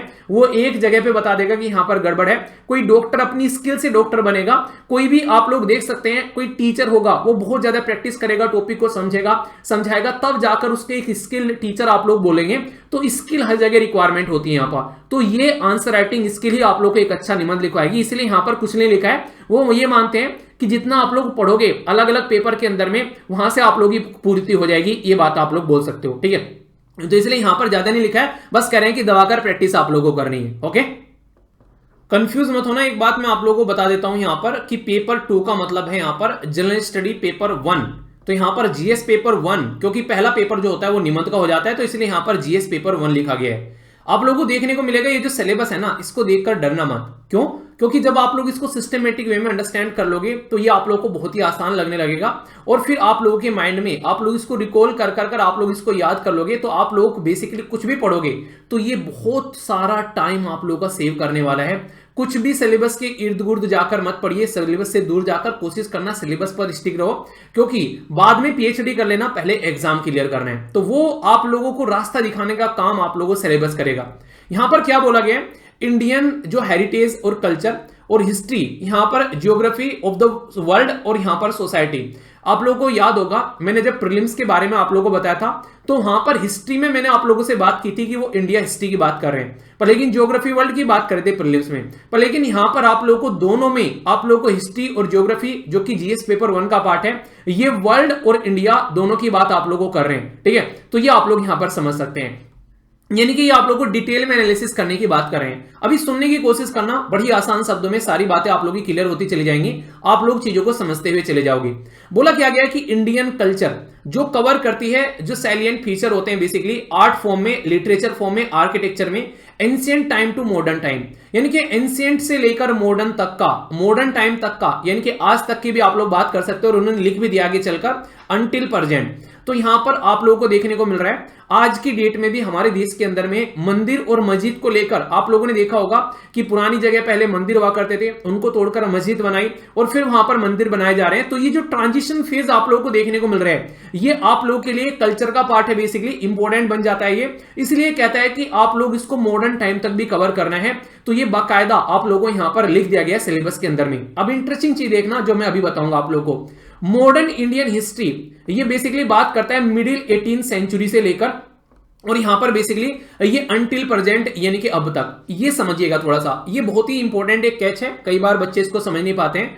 ये बात करता है लगभग 1857 की क्रांति से लेकर आज तक का। आज तक का मतलब क्या है कि प्रेजेंट टाइम पर भी जो आप लोगों की सरकार चल रही है, इसकी भी पॉलिसी नीतियों के बारे में आप लोगों से, इवेंट के बारे में, आर्टिकल 370 चेंज कर दिया, यूनियन टेरिटरी में कन्वर्ट कर दिया कुछ राज्य को, या पुराने टाइम पर पुरानी यूनियन टेरिटरी को राज्य बना दिया, या फिर हमारे देश के अंदर में कब रिजर्वेशन आ गए, यहां पर किस तरीके से हमारे देश के अंदर में क्या क्या मेजर इवेंट इंसिडेंट देखने को मिल रहे हैं, उनसे रिलेटेड पर्सनैलिटी के बारे में, और क्या क्या इश्यूज चले हुए आ रहे हैं हमारे देश के अंदर में। कई बार बात करते हैं रिजर्वेशन को हटा दो, पर लेकिन इकोनॉमिकली वीकर सेक्शन को रिजर्वेशन देकर और बढ़ा दिया, तो ये क्या चक्कर है। तो ये सारे के सारे जो इश्यूज होते हैं, ये सारे के सारे रेगुलरली आप लोगों के न्यूज़पेपर में कवर होते रहते हैं। तो इसलिए हिस्ट्री में भी न्यूज़पेपर का कंट्रीब्यूशन आप लोगों को देखने को मिलेगा, क्योंकि जो आज चला गया वो हिस्ट्री बन गया, ये समझो।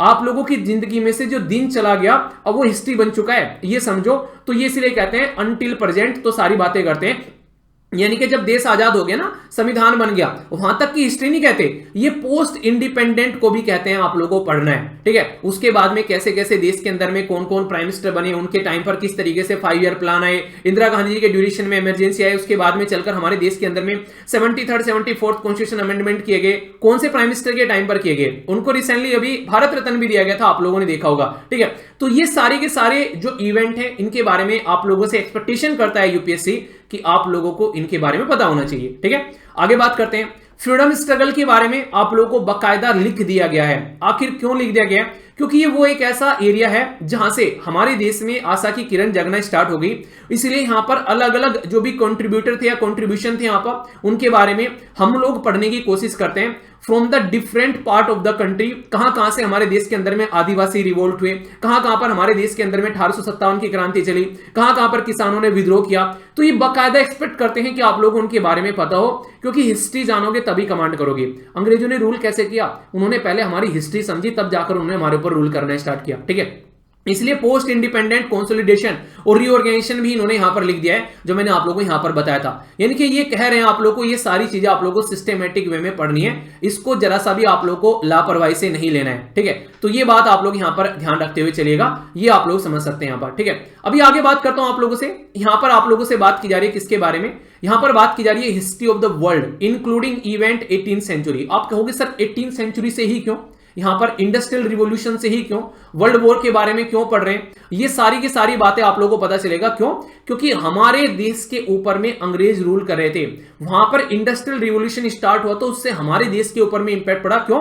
हमारे देश के अंदर से वो रॉ मटेरियल निकाल के लेकर जा रहे हैं, हमारे देश की लेबर फोर्स का इस्तेमाल कर रहे हैं, उन्होंने एग्रीकल्चर बर्बाद कर दी ताकि यहां से उनके पास में लैंडलेस लेबर फोर्स बन जाए ताकि उनका इस्तेमाल वो कर सके।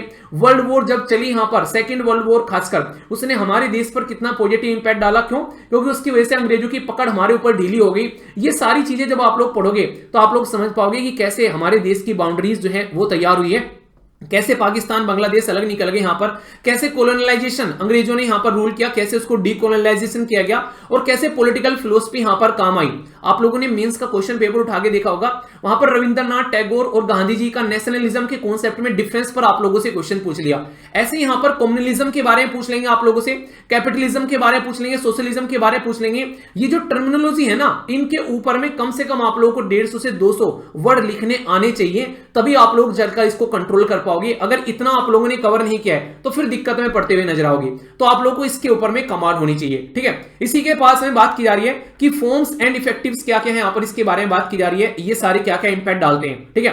तो जैसे यूएसए क्या हो गया, यूएसए कैपिटलिस्ट इकोनॉमी माना जाता है, चाइना एक मिक्स्ड इकोनॉमी है, हम भी मिक्स्ड इकोनॉमी की कैटेगरी में है। तो ये इस तरीके से समझ सकते हैं। हालांकि आज के में सब मिक्स्ड इकोनॉमी ही है क्योंकि गवर्नमेंट और प्राइवेट मिलकर काम करते हैं, ठीक है। ऐसे यहां पर इंडियन सोसाइटी और डाइवर्सिटी के बारे में बात करते हैं। हमारी खूबसूरती इसी में है कि हम लोग डाइवर्स कंट्री है, ये भी पूछा गया है। वुमेन और जो बेसिकली बात करते हैं उनसे रिलेटेड ऑर्गेनाइजेशन या पॉपुलेशन, ये ऐसे इशू हैं गरीबी जो कि आप लोगों को सस्टेनेबल डेवलपमेंट गोल में काफी ज्यादा देखने को मिलते हैं। आप लोग एक आईएएस ऑफिसर बन गए, कल को चलकर एक डिस्ट्रिक्ट के ऑफिसर बन गए, अब वहां पर अर्बनाइजेशन की प्रॉब्लम देखने को मिल रही है, वहां पर दुनिया बढ़ती जा रही है, पर लेकिन रियलिटी में ग्राउंड लेवल पर कोई सोल्यूशन देखने को नहीं मिल रहा है। तो ये आप लोगों से बात करते हैं ग्लोबलाइजेशन कैसे इंपैक्ट डाल रही है इंडियन सोसाइटी के ऊपर में।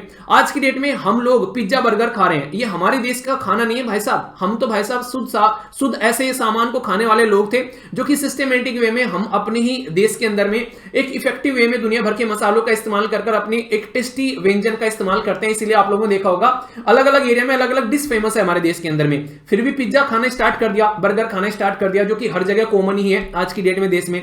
तो ये सोसाइटी पे ग्लोबलाइज इंपैक्ट बोल सकते हैं। खाना पीना आज की डेट में हमारा रहना सहना, हम जिस तरीके से वो ग्लोबलाइज इंपैक्ट में कहीं ना कहीं नजर आ रहे हैं, ठीक है।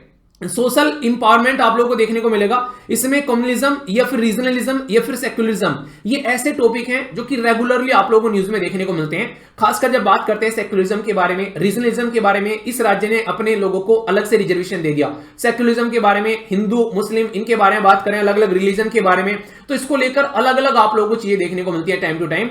इसलिए अगर पता होगा आप लोगों को इनके बारे में कि इनका मीनिंग क्या है, तो ही आप लोग समझ पाओगे रियलिटी में कि हाँ भाई साहब ये टॉपिक हम लोग को न्यूज़पेपर में आ रहा है, पढ़ना है, या फिर ये टॉपिक छोड़ना है। यानी कि ये आप लोग को तैयार कर रहे हैं वो चीज अंडरस्टैंड करने में। इसी के साथ में वर्ल्ड फिजिकल जो ज्योग्राफी है उसको समझोगे तो आप लोगों को पता रहेगा कि अच्छा यहां पर ये इशू इसकी वजह से हो रहा है, ये चीज यहां पर पाई जाती है। तो ये समझ सकते हैं किस तरीके से नेचुरल रिसोर्सेज का डिस्ट्रीब्यूशन है। हमारे ही देश में अंग्रेजों ने आके रूल किया आसानी से, क्योंकि एक तो लोकेशन देख सकते हैं आप लोग यहां पर, और रिसोर्सेज की भरमार थी यहां पर। किस तरीके से प्राइमरी सेकेंडरी टर्सरी सेक्टर, ये इंडस्ट्री कैसे बढ़ी, मैंने हजारों बार आप लोगों को एक्सप्लेन किया है कि चाइना क्या है, वो पहले प्राइमरी फिर सेकेंडरी फिर टर्सरी पर गया।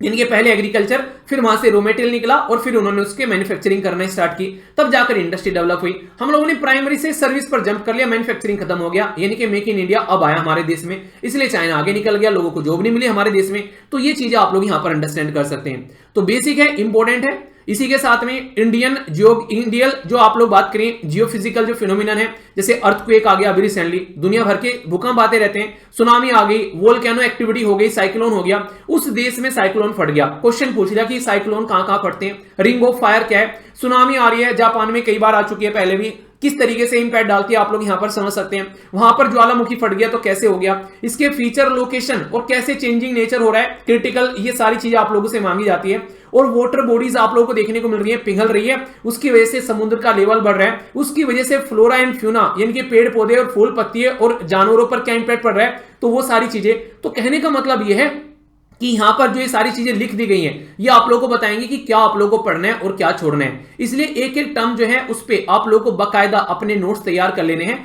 एक बार आप लोगों ने सिलेबस को घूट के पी लिया, ये समझो कि यूपीएससी की आप लोगों की मतलब कहने का मतलब है कि लगभग 75 से 80% प्रिपरेशन कंप्लीट कर लिया आप लोगों ने, बस अब आप लोगों की प्रैक्टिस बच गई है। ठीक है, तो ये था आप लोगों का, वैसे बोलूं तो आप लोगों का बेसिकली जीएस पेपर बेसिकली 2 था, और वैसे आप लोगों का बोला जाए जीएस पेपर 1 था, वैसे बोला जाए तो आप लोगों का पेपर 2 था। पेपर 2 का जीएस पेपर 1 आप लोग इसको बोल सकते हैं। ठीक है, जिसमें आप लोगों का नॉर्मली क्या आता है, जिसमें आप लोगों का यहां पर इंडियन हेरिटेज, कल्चर, हिस्ट्री और ज्योग्राफी और वर्ल्ड सोसाइटी, ये मोटी मोटी हेडिंग है, और बाकी अंदर क्या क्या है इसके अंदर में वो मैंने आप लोगों को एक एक कर एक्सप्लेन कर दिया, तो डाउट कतई नहीं होना चाहिए। ठीक है, अच्छा एक बात अगर आप लोग ध्यान दे रहे होंगे यहां पर कि गवर्नमेंट जो है वो क्या कर रही है, वो जेंडर बैलेंस बनाने की कोशिश कर रही है, वुमेन कैंडिडेट को एनकरेज कर रही है कि वो भी अप्लाई करें।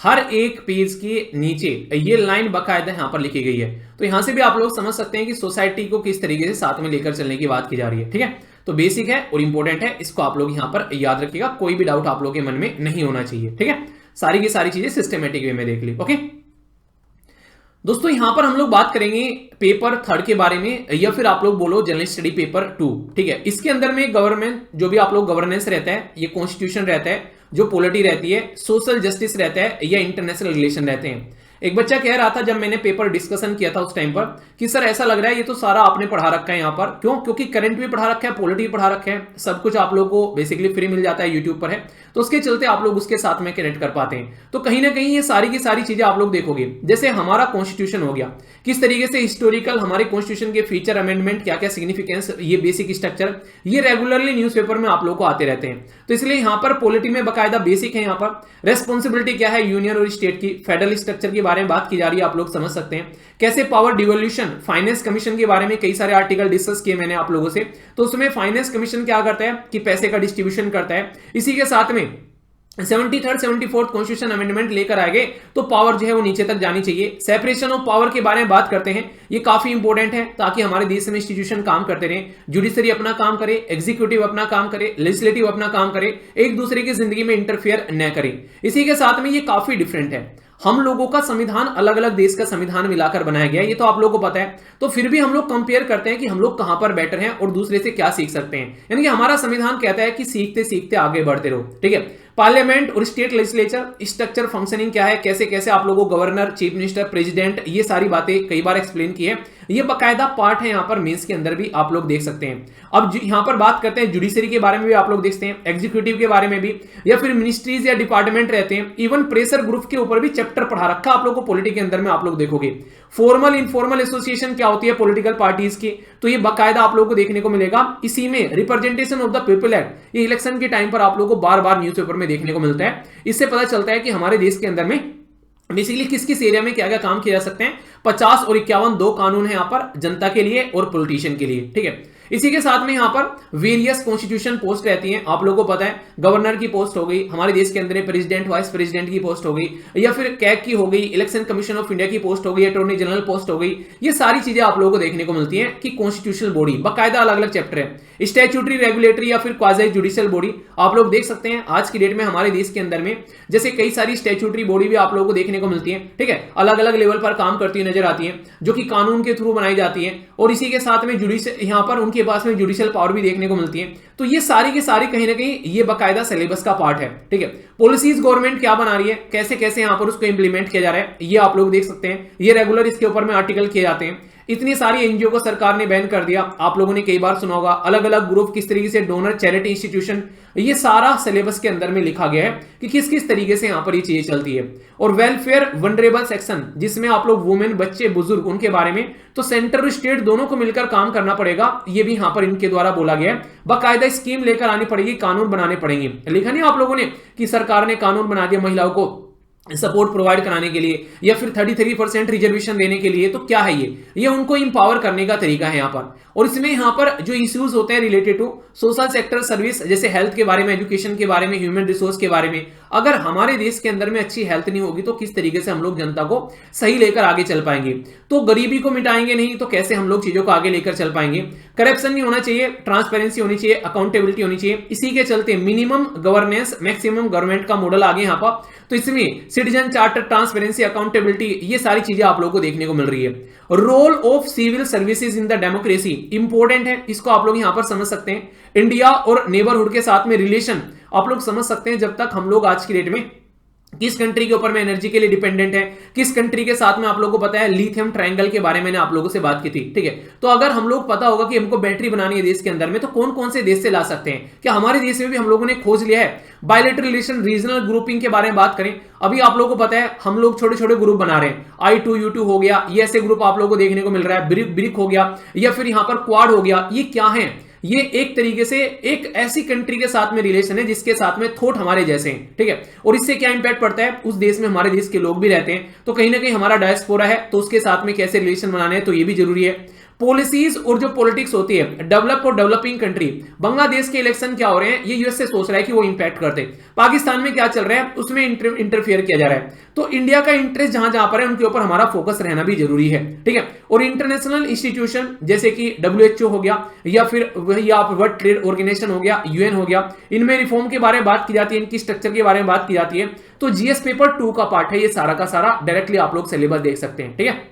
कोई भी डाउट, कोई भी दिक्कत नहीं होनी चाहिए। ये सारी जो आप लोग डेली रेगुलर न्यूज़पेपर पढ़ते हो ना, ये समझ लो कि ये यहीं से ही पूरा का पूरा बना हुआ है आप लोग का, ठीक है। तो इसलिए न्यूज़पेपर बहुत ही इंपॉर्टेंट रोल प्ले करता है जब आप लोग मेंस के बारे में बात करते हैं। इवन ऐसे भी टॉपर्स हैं जिन्होंने ये बोला है कि न्यूज़पेपर पढ़कर उन्होंने मेंस निकाल दिया, और ये झूठ नहीं है, ये रियलिटी है जब आप लोग यहां पर सिलेबस को देखोगे सिस्टमेटिक वे में उठाकर। तो दो पेपर आप लोगों को ऐसे देखने को मिलेंगे, GS पेपर जो आप लोगों का सेकंड है और थर्ड है, वो मैक्सिमम न्यूज़पेपर से कवर होता है। इसको यहां पर GS पेपर 4 बोल रहे हैं क्योंकि पहला ऐसे का पेपर था, और यहां पर इसको GS पेपर 3 बोल रहे हैं जो कि यहां पर नंबरिंग के बेसिस पर है। इसमें टेक्नोलॉजी, इसमें इकोनॉमिक डेवलपमेंट, इसमें बायोडाइवर्सिटी, इसमें इन्वायरमेंट, इसमें सिक्योरिटी और डिजास्टर मैनेजमेंट, ये मेन जो बेसिकली हेडिंग है वो आप लोगों को यहां पर देखने को मिलती है। जैसे आप लोग बात करते हैं इंडियन इकोनॉमी के बारे में, भारतीय अर्थव्यवस्था, उसमें क्या क्या इश्यूज हैं, किस तरीके से प्लानिंग की जा रही है, कभी भाई साहब इन्फ्लेशन हो रहा है तो कभी मंदी आ रही है, कभी तेजी आ रही है, ठीक है, ग्रोथ कैसा हो रहा है, डेवलपमेंट कैसा हो रहा है, इसकी बेसिस पर कितना हम लोगों को जॉब दे रहे हैं, ये सारी बातें आप लोगों को बाकायदा टॉपिक लिखकर दे रखे हैं। इसीलिए कई बार आप लोगों ने टॉपिक देखा होगा, खासकर महिलाओं की इंप्लॉयमेंट पर अलग से बातें आ रही है निकलकर, क्योंकि इंक्लूसिव ग्रोथ है ना, सबको साथ में लेकर चलेंगे। और गवर्नमेंट बजटिंग के ऊपर में बाकायदा मेंस में भी क्वेश्चन आप लोगों से पूछा गया, कैसे बजट तैयार करती है, लक्ष्मीकांत में पूरा चैप्टर है, और मैंने डिस्कस भी कर रखा है शानदार तरीके से कौन कौन से फेज होते हैं। जरा बताइए, देखता हूं कौन बताता है। आज की डेट में MSP को लेकर चक्कर चल रहा है, तो क्रॉपिंग पैटर्न क्या है हमारे देश के अंदर में, किस तरीके से हम लोग वहां पर सिंचाई करते हैं, कैसे हम लोग चीजों को स्टोर करते हैं, ट्रांसपोर्ट कर सकते हैं, कैसे हम लोग बेचते हैं उसको ले जाकर मार्केट में, तो किसानों से रिलेटेड पूरा मुद्दा है। इवन बात करते हैं कि ई टेक्नोलॉजी फार्मर को भी ऐड दो और उसको उनसे रिलेटेड इशू को आप लोग लेकर चलो ताकि किसान भी टेक्नोलॉजी का इस्तेमाल कर सकें। इसलिए ड्रोन का इस्तेमाल आप लोगों ने देखा होगा दवाइयां छिड़कने के लिए आज की डेट में। फार्मर के लिए डायरेक्ट सब्सिडी और मिनिमम सपोर्ट प्राइस बाकायदा चैप्टर है आप लोगों का यहां पर। मिनिमम सपोर्ट प्राइस आप लोगों का पार्ट है। पब्लिक डिस्ट्रीब्यूशन किस तरीके से काम करता है, इसी तरीके से फंक्शनिंग लिमिटेशन के बारे में बात की जाती है। फूड सिक्योरिटी जो कि कानून है बाकायदा, और टेक्नोलॉजी जो आप लोगों को यूज करते हैं, इकोनॉमिक और एनिमल जो हस्बेंड्री या रेयरिंग के बारे में बात करते हैं, ये सिलेबस में मेंशन किए हुए टॉपिक है। फूड प्रोसेसिंग इंडस्ट्री आज की डेट में सबसे दिक्कत में रहती है, किसानों का सामान खेतों में ही बर्बाद हो जाता है, उसमें लोकेशन के आसपास में कैसे आप लोग कोल्ड स्टोरेज चेन बना सकते हैं, सप्लाई चेन कैसे मैनेज कर सकते हैं, ये देख लो। लैंड बंजर हो गई है, कैसे उसको इंपावर करना है, फिर से उसमें रिफॉर्म लाना है, ये देख लो। बाकायदा टॉपिक आप लोगों का मेंशन किया गया है। इफेक्टिव लिबरलाइजेशन इकोनॉमी को कैसे लेकर चलना है ताकि इंडस्ट्रियल पॉलिसी अच्छे से लेकर आ सके और इंडस्ट्री में ग्रोथ दिखे, तभी तो इंप्लॉयमेंट जनरेट होगा, इसके बारे में बात की जा रही है। अलग अलग पोर्ट बना रहे हैं, अलग अलग रोड बना रहे हैं, एयरवेज बना रहे हैं, तो ये आप लोगों को यहां पर देखने को मिलेगा बाकायदा इसके अंदर में। इन्वेस्टमेंट मॉडल कैसा होना चाहिए, आप लोगों को पता है FDI आती है, FII आती है, science and technology, artificial intelligence, हर दूसरे दिन आर्टिकल लिखने को आता है आप लोगों का, ये बाकायदा पार्ट है आप लोगों का। और एवरीडे लाइफ में क्या इंपैक्ट पड़ेगा ये बताते हैं बाकायदा। इस पे तो क्वेश्चन मैंने पोस्ट किया आप लोगों को कई सारे आंसर राइटिंग ग्रुप में भी कि कैसे इंडियन के साइंस एंड टेक्नोलॉजी में इंपैक्ट है और कैसे आप लोग उसको पॉजिटिव तरीके से देख सकते हो। ये इसरो के इंपैक्ट के बारे में भी डायरेक्ट बात की जाती है। हर एक इंसान को कहीं ना कहीं जो खासकर एक एडमिनिस्ट्रेटिव पोस्ट पर बैठा है, IT, computer, robotics, nano technology, biotechnology और आर्टिफिशियल इंटेलिजेंस भी लिख देना चाहिए था, ये यहां पर आज की डेट में आप लोगों को देखने को मिलेगा, ये इसका पार्ट है। कैसे हम लोग इन्वायरमेंट के बारे में बात करते हैं, डिग्रेडेशन के बारे में बात करते हैं, इन्वायरमेंट इंपैक्ट असेसमेंट के ऊपर में कई सारे आर्टिकल चलाई, देखने को मिला आप लोगों से।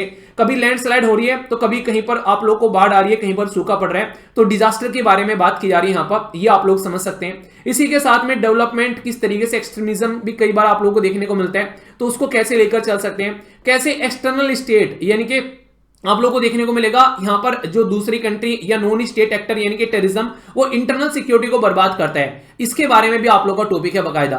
चैलेंज क्या है इंटरनल सिक्योरिटी के लिए हमारे देश के अंदर में आज की डेट में, रोल ऑफ मीडिया क्या है, सोशल नेटवर्किंग साइट किस तरीके से काम करती है, किस तरीके से साइबर थ्रेट, मनी लॉन्ड्रिंग, ये सारे डेली आप लोगों को रेगुलर न्यूज़पेपर के अंदर में टॉपिक है, सिलेबस का पार्ट है, इसलिए इतना फोकस देकर पढ़ाता हूं वहां पर। सिक्योरिटी चैलेंज और उसके लिए आप लोगों को बॉर्डर मैनेजमेंट के बारे में बात की जा रही है, टेररिज्म और ऑर्गेनाइज क्राइम बकायदा वर्ड मेंशन कर दिए गए हैं, और वेरियस सिक्योरिटी फोर्स जो मैं आप लोगों को पढ़ाता हूं बार बार कि ये फोर्स कौन से बॉर्डर को हमारे सेव करती है, तो ये भी आप लोगों को यहां पर डायरेक्टली मेंशन है, तो कोई भी डाउट इसको लेकर आप लोगों को यहां पर नहीं होना चाहिए। एक एक पॉइंट लिख रखा है, ये आप लोगों को मैंने यहां पर समझा दिया, ठीक है। तो कहने का मतलब क्या है कि ये सारे के सारे रेगुलरली आप लोग देखते रहते हो, तो यहां से ये पॉइंट निकल कर आते हैं जो कि आप लोगों के सामने क्रिस्टल क्लियर होने चाहिए। ओके, मैंने कहा था कि वीडियो थोड़ी लेंथी हो जाएगी, पर लेकिन सिलेबस का एक एक पॉइंट मैं आप लोग को बता दूंगा, तो इसलिए थोड़ा सा इसको अच्छे से समझते हुए चलिए, क्योंकि एक बार कवर कर लिया तो जिंदगी भर आप लोगों का मजा आने वाला है। जब तक आप लोग एग्जाम क्लियर नहीं करोगे तब तक ये काम आने वाला है, ठीक है दोस्तों। ये जो आप लोगों का पेपर 5 है, जिसको आप लोग जीएस पेपर 4 या फिर एथिक्स भी बोलते हो, ये बेसिकली ऐसा पेपर है जो आप लोग को आसपास ही देखने को मिल जाएगा।